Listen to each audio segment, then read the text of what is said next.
So, my husband and I just moved into this quiet, older neighborhood a few months ago, thrilled to finally have a house of our own. It's one of those places where the streets are always calm, everyone keeps their lawns neat, and you wave politely to the few folks you actually see around. Our first day moving in, we noticed an older man sitting at the window directly across the street just watching us. Now I get it. People are nosy, and new neighbors are probably a big deal around here, so we didn't think much of it. He never came out to say hi, though, just sat there, watching. We laughed it off as a grumpy old man thing, but then we noticed it didn't stop. Every morning, every evening, even sometimes at night, he'd be there, framed by his window, staring right at our house. No lights on, just his figure barely visible through the dark. At first, it felt like a harmless quirk, just some lonely guy with nothing better to do. But then weird things started happening. Little things, like he seemed to know our schedule. If I went out for a jog early in the morning, he was there, waiting, and would watch me until I got back. Same with my husband. If he left for work or came home, the man was always at the window. One night, we decided to try the polite approach and wave. He didn't wave back, but he tilted his head as if curious, and I swear I saw a faint smile. It sent chills down my spine. A week later, a letter arrived in our mailbox with no return address. Inside was a single piece of paper with a typed message. "Do you remember what you did in college?" Neither my husband nor I knew what it meant. We brushed it off as some weird prank. Maybe the neighbor was just trying to mess with us. The letters kept coming, though. They'd mention things from our pasts, stuff we'd never even told each other. Private, weirdly specific things. An injury I'd had as a kid, the name of my husband's childhood dog, the street my parents lived on when I was a kid. Every letter was a little deeper, a little more unsettling, and we started to realize they were all things this man shouldn't know. We decided enough was enough, and went to confront him. My husband marched over, knocked on the door, and nothing. No answer. We could hear a TV on inside, but he never came to the door. The next day, there was a letter in the mailbox that simply read, "Don't try that again." It was typed, same as the others, but at the bottom was a smear of red that looked disturbingly like blood. Last night was the worst, though. We were just sitting in our living room when there was a sudden crash against our front door. We rushed to see what it was, and there on the porch was a small, old, leather-bound notebook. It was one I hadn't seen in years, my college journal. Inside, on the last page, was a single note written in fresh ink. "I see you." We don't know how he got it, or how he knows all these things about us. We've stopped answering the door, closed every curtain, and are planning to leave, but I can't shake the feeling he's watching right now, waiting for us to make a move.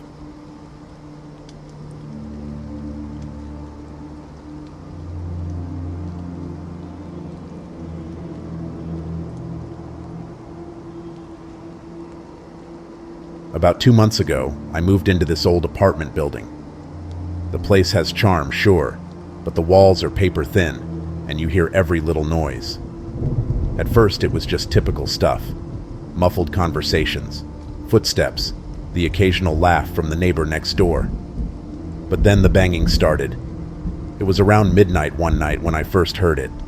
This deep, rhythmic banging from the wall shared with my neighbor's apartment. I assumed it was construction, or someone hanging up something heavy, but the noise kept going for almost an hour, then suddenly stopped. The next night, same thing. Just after midnight, the banging started. I knocked on the wall, hoping my neighbor would take the hint, but it only got louder. I went over and knocked on his door the next morning. When he answered, he looked rough. Sunken eyes, hair a mess, like he hadn't slept in days. "Hey," I started. "I was just wondering about the banging at night. Everything okay?" He gave me this flat look and said, "There's no banging." I didn't know what to say, so I just muttered something about the thin walls and went back to my place, unsettled. That night, the banging started again, louder this time, and it was mixed with this weird scraping sound. I pressed my ear to the wall, and I could swear I heard something else, like faint whispers, almost like someone crying. It was so strange I barely slept. After a week of this, I was at my breaking point. I confronted him again, more directly this time. He just stared at me and insisted that nothing was wrong. But as he shut the door, I caught a glimpse of something. His living room wall was covered in scratches, deep grooves dug into the paint. The thought of it made my stomach churn. That night, the banging was worse than ever, and I was desperate for sleep, so I knocked on the wall and shouted, "Can you please keep it down?" To my horror, the banging stopped, only to be replaced by a faint, raspy whisper right on the other side of the wall. I could barely make it out, but it sounded like, "Help me." I backed away, heart racing, but I could still hear it, like someone was trapped behind the wall, begging for help. Panicking, I called the landlord, but all he said was, "We've had complaints about that unit before. Just ignore it." He sounded more scared than annoyed. Last night, it all came to a head. I was lying in bed when I heard this loud crash from the neighbor's apartment, followed by what sounded like scraping, then silence. And then, almost directly next to me on the wall, I heard it again. A voice, barely audible, hoarse and desperate. "He locked me in here. Please don't let him know you heard me." I moved out this morning. I don't know what was happening in that apartment, but I'll never forget the sound of that voice, or the thought of someone trapped just on the other side of the wall, begging to be set free.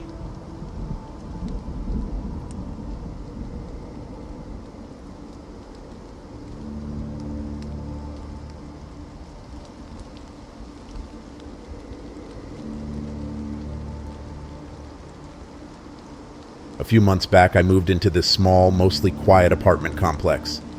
Most of the neighbors kept to themselves, but there was this one guy, mid-30s, tall, with a constant, distant look in his eyes, who stuck out. I'd see him every now and then, coming back late at night, glancing over his shoulder like he was always on edge. But we'd never exchanged more than a brief nod. Then, about 3 weeks ago, he vanished. At first I thought I just hadn't been paying attention, but his mailbox started overflowing with letters and flyers, and no one had seen him coming or going. Even his lights stayed off at night, which was weird because he usually kept them on until all hours. I don't know what pushed me to check on him. Maybe it was just the strangeness of it all, or the quiet way he'd seemed to be hiding from something, even before he vanished.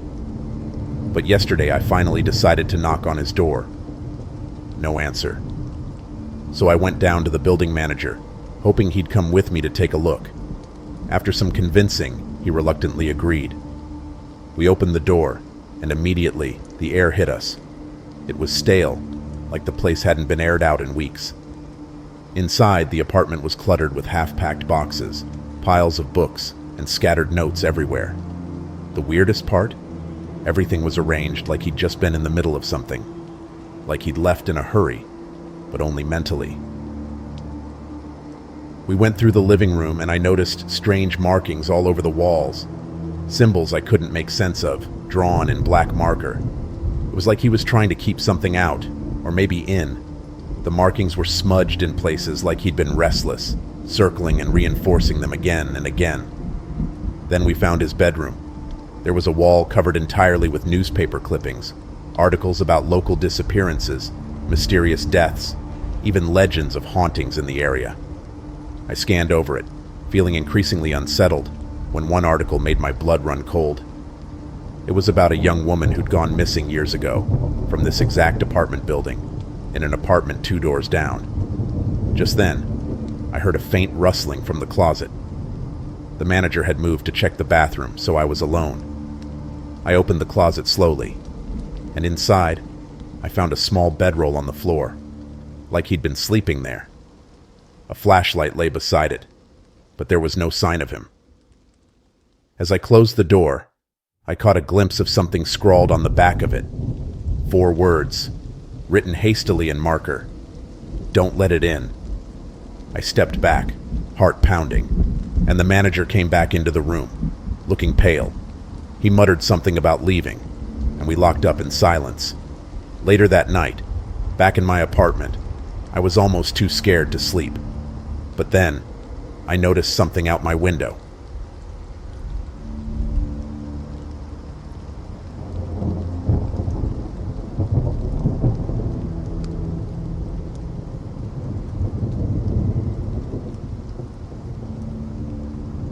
I moved into my first house a few months ago, in a quiet neighborhood where most of my neighbors are retirees. It seemed perfect, calm, peaceful, exactly what I was looking for.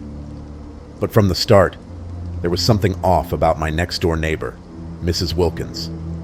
Mrs. Wilkins is a tiny, hunched woman who must be pushing 80, with silver hair always in a messy bun and eyes that rarely blink. She mostly keeps to herself, and I'd only see her occasionally in her garden during the day, picking weeds or pruning. But one night, as I was shutting down for bed, I noticed her outside, crouched in her garden, digging with her bare hands under the moonlight. I watched for a bit, confused, trying to convince myself she was just an eccentric gardener with odd habits. But the next night, she was out there again, around the same time, digging in the same spot. The eerie part? She was whispering to the ground. Her words were soft, so soft I couldn't make out much, but her voice was pleading, almost like she was trying to reason with someone. I tried to ignore it. After all, she wasn't hurting anyone, right? But the nightly visits continued. Every night around 1 a.m., I'd catch her outside, digging and whispering, sometimes even patting the soil like she was tucking something in. One night, I got brave, or maybe stupid, and went outside to get a closer look. I walked quietly to the edge of my property and strained to hear what she was saying. Her voice was trembling, and all I could make out was, "I've kept my promise. Please, don't hurt me." A cold chill ran down my spine, and I quickly went back inside, locking my door behind me. The next morning, I noticed her garden looked strange. Fresh mounds of soil dotted the flower beds, like she'd buried things all over.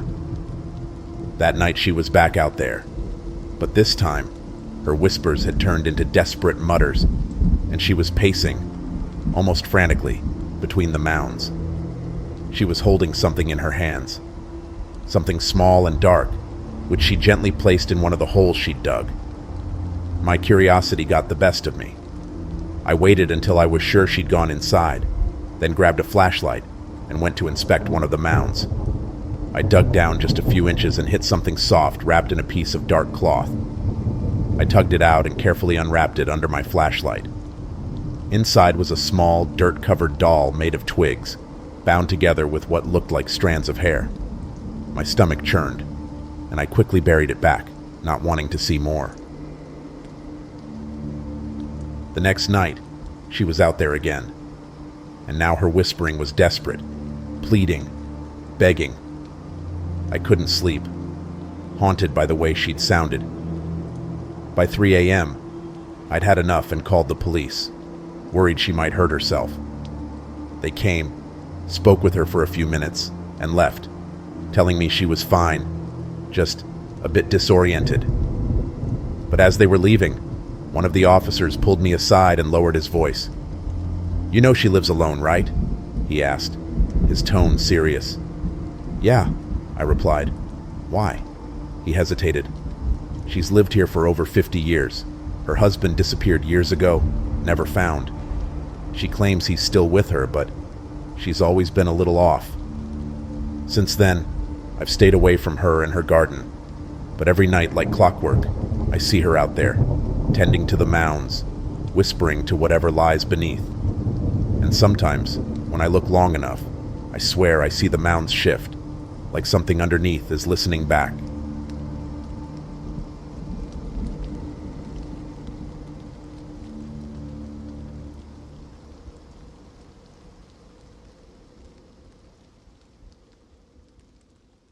Moving to a new town is never easy, so I was pleasantly surprised when my new neighbor, Mrs. Clay, welcomed me with a homemade pie on my first day. She was one of those classic, friendly older ladies, the type who knew everyone's name and waved from her front porch. She gave me a warm smile and handed me the pie, saying, "Just a little something to make you feel at home." After a long day of unpacking, I cut myself a slice. It was delicious. Cinnamon, apples, a hint of something floral, maybe lavender. I didn't think much of it and ended up eating 2 more pieces before calling it a night. That's when the nightmare started. At first, it was just strange dreams, flashes of red, shadowy figures moving around my house. I chalked it up to moving stress. But the next night, it got worse. I woke up in a cold sweat after a nightmare where I was trapped in my own home, unable to leave, and I could hear Mrs. Clay's voice whispering to me from the shadows. It felt so real that when I woke up, I actually checked my doors and windows to make sure they weren't locked from the outside. The following day, I tried to laugh it off, but I couldn't shake the uneasy feeling that something was off. I noticed things out of the corner of my eye, shadows that shouldn't be there, strange flickers of movement that vanished when I looked directly at them.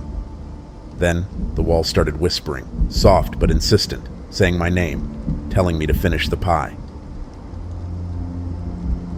I hadn't made the connection to the pie yet. I just thought I was losing my mind. But when I decided to skip dessert that night, something happened that terrified me to my core. I was lying in bed, exhausted but too afraid to sleep, when I heard a soft, rhythmic knock at my front door. When I looked out the window, I saw Mrs. Clay standing there, holding another pie, just staring. I didn't answer, and after a few minutes, she walked away. But the next morning, the pie was on my doorstep with a note that read, "One slice a day keeps the bad dreams away." That's when it clicked. The nightmares, the hallucinations, the whispers, they'd only started after I'd eaten her pie. Horrified, I dumped the whole thing in the trash and locked every door and window. But as the days passed, my visions got worse, like withdrawal.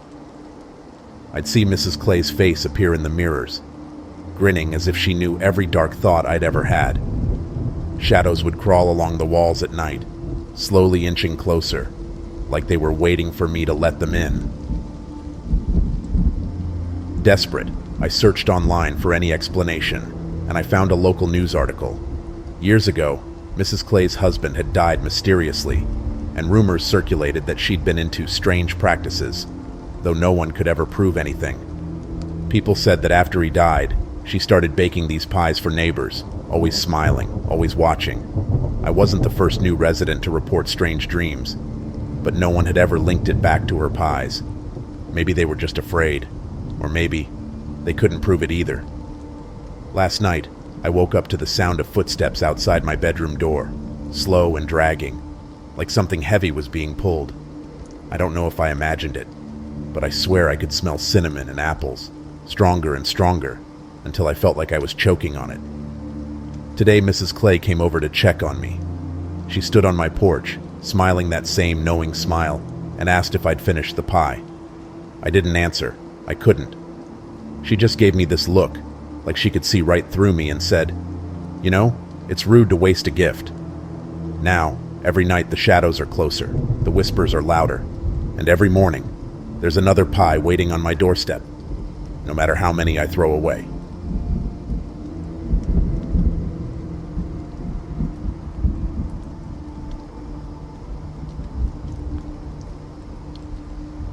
When we moved into our new house, it seemed like the perfect place to raise our kids. Quiet, safe, and surrounded by friendly neighbors. Our closest neighbors, the Millers, were a retired couple in their 60s who kept to themselves.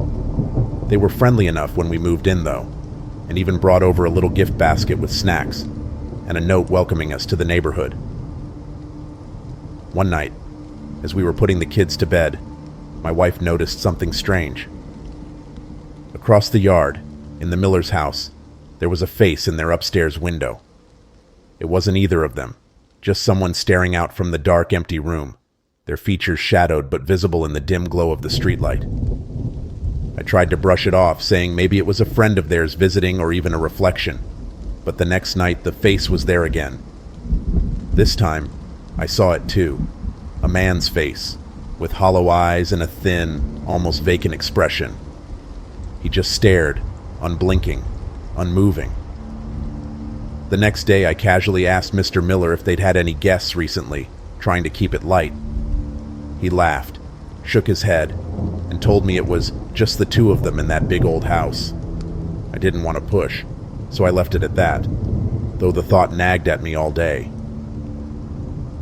That night, we saw more faces. Two this time, standing side by side in separate windows on the second floor. One was the same hollow-eyed man, and the other was a woman, her mouth open like she was whispering. We watched them until they just faded into the darkness, and I felt a cold shiver run through me. Whoever these people were, they didn't belong there. The worst part? The next morning, my daughter told me she saw someone watching her through her bedroom window in the middle of the night. My stomach dropped, but I reassured her it was probably a shadow or her imagination. Still, the thought ate at me. As the days passed, the faces kept appearing in the Millers' windows, more of them each night, different ones, all with that same lifeless stare. And then, the real horror began. One night, as I closed up for bed, I noticed something outside our own house. A face, pressed up against our living room window, staring in with those same hollow, empty eyes. Heart pounding, I turned on the porch light and rushed outside, but there was no one there.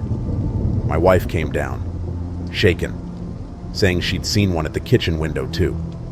We checked every door and window in the house, locking and double-checking, trying to convince ourselves it was just shadows, tricks of the light. But deep down, we both knew it wasn't. The following night, our house was surrounded. Every window had a face pressed against it, staring in at us. They were all different, men, women, even children, watching us from every side of the house. We turned on every light, closed every curtain, but they didn't leave. My wife and I stayed up all night, holding each other as we listened to the faintest of whispers, like voices calling from the other side of the glass. The next morning, I went to the Millers again, desperate for some explanation. Mrs. Miller answered the door, her face calm but tired, almost like she knew why I was there. Before I could even start, she shook her head. "We don't talk about them," she whispered, glancing back into her dark house. "Talking only makes it worse." I didn't know what to say, but I could see the fear in her eyes. Before she closed the door, she said something that still keeps me awake at night. "They just want to be seen.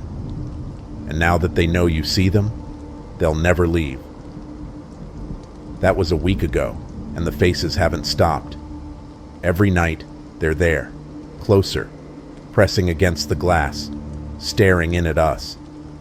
I don't know who they are or what they want, but they're everywhere now, watching us in silence, waiting for something. And every night I pray they'll be gone by morning, but they never are.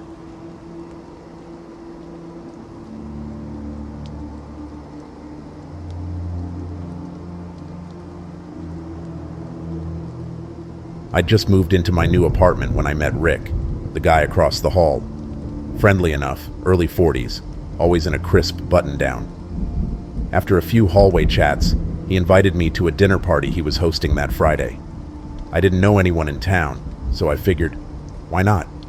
A chance to meet some people, have a drink or two, make a few connections. When I arrived, though, something immediately felt wrong. The apartment was dimly lit, with only a few candles scattered around, casting flickering shadows on the walls. The other guests were already seated, dressed in dark clothing, and all staring at the center of the table. No one looked up as I entered. Rick greeted me with a big smile but said nothing, just gestured to an empty chair and poured me a glass of red wine. I glanced around, trying to make conversation, but no one responded. They just sat there, glassy-eyed, looking almost hypnotized. Their faces were expressionless, almost too calm, like they were in some kind of trance. Rick, what kind of dinner party is this?" I whispered, trying to laugh it off. But he just smiled, placing his hand on my shoulder and whispering, "Just wait. It'll all make sense soon." I tried to relax, took a sip of the wine, and glanced at the table. That's when I noticed that the only food was a single covered silver platter at the center, untouched and oddly ominous. The guests' eyes were fixated on it, as if they were waiting for something to happen. The silence stretched on, thick and uncomfortable, broken only by the occasional flicker of candlelight. I started to get up, thinking maybe I'd made a mistake, when Rick suddenly placed a hand on my arm. "The meal's almost ready," he said, his voice low, but with a strange intensity. Just then, one of the guests, a woman who'd been sitting with her eyes closed the entire time, began to hum. It was a low, eerie tune, one that seemed to vibrate through the whole room, and the other guests joined in, their voices blending into a soft, unsettling melody. Then Rick uncovered the platter. Underneath was a small, strange-looking loaf of bread, dark and twisted, as though it had been burned or charred. He held it up like it was something sacred, then began breaking pieces off and handing them to each guest, who took it reverently, their eyes fixed on him the entire time. When he finally came to me, he held out a piece, his eyes boring into mine. "Eat," he said softly, his voice echoing in the quiet room.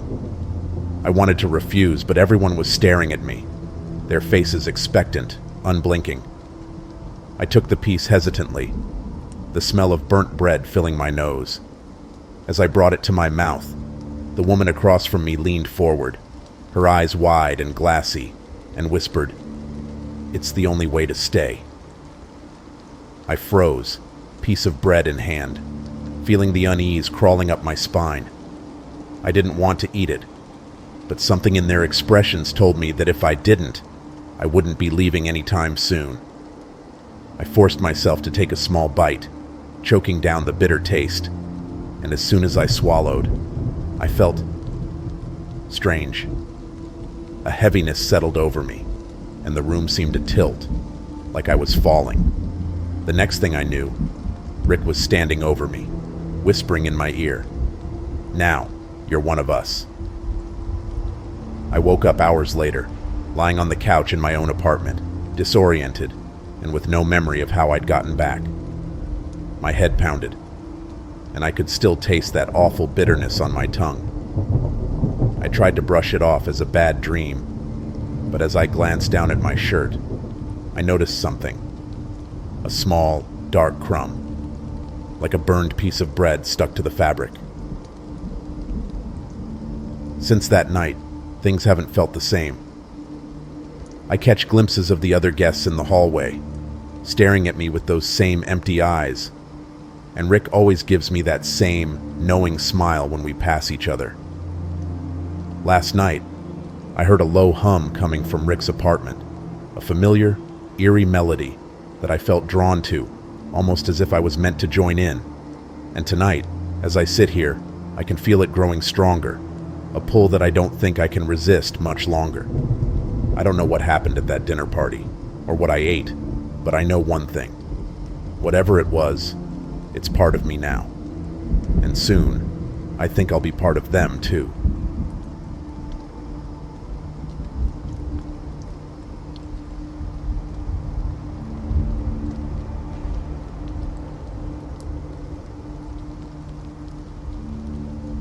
When I moved into my new house, the basement door was the first thing that struck me as odd. Unlike the rest of the place, which was cozy and newly renovated, the basement door was old and thick, made of dark, heavy wood with a rusted lock hanging from it. I figured it was just one of those quirks in an older house, something I'd replace eventually. That night, as I was unpacking, I met my next-door neighbor, a wiry guy named Greg. He seemed nice enough, but when I mentioned the basement, his face fell, and he glanced uneasily at the door behind me. Listen, this might sound weird, but don't open that door after dark, he said quietly. The last owners tried. It didn't go well. So one night, well after dark, I grabbed the key I'd found in the kitchen drawer, turned the rusty lock, and opened the door. The smell hit me first, a damp, earthy stench that made my stomach twist. I flicked on my flashlight and took a few steps down, carefully peering into the shadows. The basement was empty, just old concrete walls and a dirt floor. I took a breath, feeling a mix of relief and embarrassment for getting so worked up. But as I turned to go back upstairs, I noticed something in the far corner, a thin, dark stain running along the wall and down into the dirt, like something had seeped out and been covered up. My flashlight flickered, and just for a moment, I thought I saw something shift beneath the surface, as though the ground itself had taken a breath. The temperature dropped suddenly, and the hairs on the back of my neck stood up as a low, raspy voice whispered, "Come closer." I froze, every instinct screaming to get out, but something kept pulling me forward. The whispering grew louder, like dozens of voices all around me, overlapping in desperate, frantic tones, and I felt an icy grip on my arm, tugging me toward the corner. Panicking, I stumbled back and ran up the stairs, slamming the door shut. I fumbled to lock it, breathing hard as the voices grew louder, pressing against the other side of the door. Finally, everything went quiet. For a moment, I thought it was over, but then I heard something that stopped my heart. A faint scraping on the other side of the door, like someone dragging their nails down the wood. And then, in a voice barely more than a whisper, I heard my own name. I tried to sleep, but every time I closed my eyes, I could feel it. Something waiting just behind that door, watching, hungry. In the middle of the night, I heard the lock rattle, and I knew it was trying to get out. The next morning, I went to Greg, desperate for answers. He listened quietly, nodding, his face pale. "The last owners," he said finally. "They thought they could ignore it too. But whatever's down there, it doesn't just go away. It feeds on curiosity. And once it knows your name, it won't stop." I moved out that same week, leaving the basement door locked and praying that it would stay that way. But sometimes, late at night, I swear I can still hear it calling my name, faint and desperate, as though it's waiting for me to come back.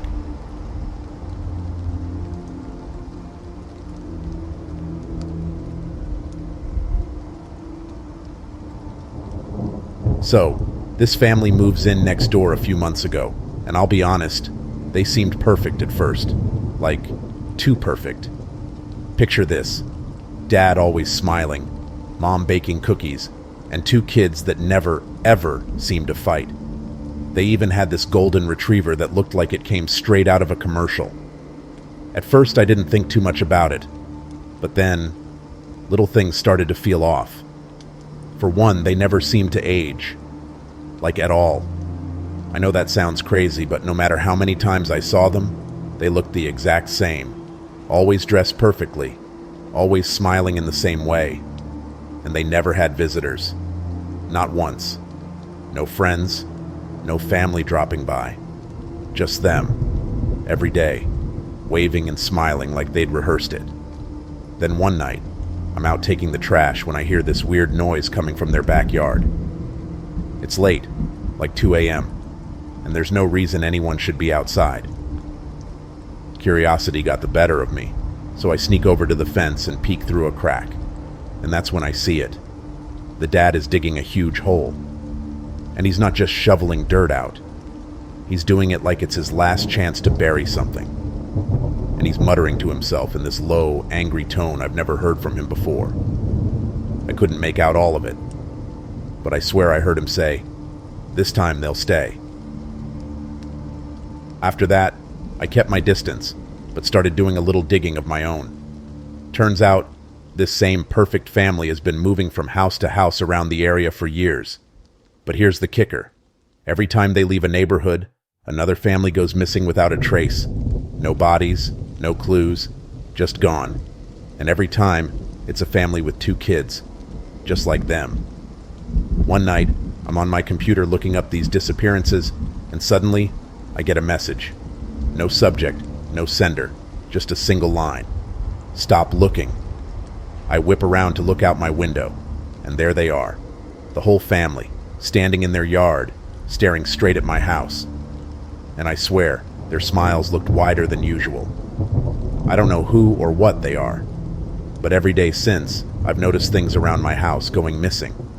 Little things, like a toothbrush, my keys, or my favorite coffee mug. And I've started seeing their faces in places I shouldn't, reflections in my bathroom mirror, peeking through my bedroom window at night. It's like they're watching, waiting for me to slip up. I'm starting to think the perfect family next door isn't a family at all, and I have no idea how to make them go away.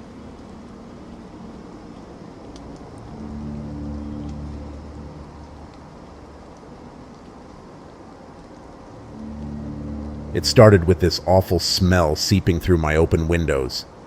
Something sour and thick that just wouldn't go away. At first I brushed it off, thinking maybe it was food gone bad or a dead animal under the house. I figured it'd pass, but days went by, and the stench only got worse. And the worst part? It was coming from my neighbor's place. The guy who lived there was strange, to say the least. Quiet, kept to himself. Never made eye contact, never had visitors, never even seemed to leave his house. Sometimes, though, I'd hear strange sounds, like dragging noises or muffled yelling. But whenever I tried to catch a glimpse of him, he'd disappear behind his curtains or duck around a corner. I'd chalked it up to him being reclusive and weird, but with that smell, I was starting to think weird didn't cover it. One night, I couldn't stand it anymore. I decided to walk over and knock on his door, just to see if he was okay or, I don't know, maybe nudge him to do something about the odor. As I approached his house, I noticed all his lights were off except for this one flickering bulb in his kitchen. I knocked, waited, nothing. I knocked again, and finally the door creaked open just an inch. There he was, peeking through the crack. He looked worse than ever. Pale, sunken eyes, clothes rumpled, and there was this wild, jittery look to him, like he hadn't slept in days. Before I could even say anything, he whispered, I wouldn't come in if I were you. Then he slammed the door in my face. That night, I couldn't sleep. The smell was so strong it was almost choking me. I tried calling the landlord, but they said it wasn't their problem, unless it was structural damage. So I did what any half-decent neighbor would do, and called the cops anonymously. They came out, knocked on his door, but he didn't answer. The smell had gotten so bad by then that they were forced to enter. What they found, I wish I'd never known. Apparently the guy had a basement, and that's where the smell was coming from. At the bottom of the stairs, they found what was left of his family. His wife and 2 kids. He'd kept them locked down there for years. No one had even known they'd gone missing. He told the cops he was protecting them from the outside world, that he was the only one who could keep them safe. I can still see him now, standing in the doorway that night, that flicker of desperation in his eyes. I think part of him wanted me to find out. Part of him wanted to get caught. The smell's gone now, but every time I close my eyes, I see him staring at me, like he was waiting for me to look deeper all along. I don't think I'll ever be able to forget it. Thank you all for listening to my stories. If you enjoyed them, please like, share, and subscribe to the channel so you don't miss any future videos.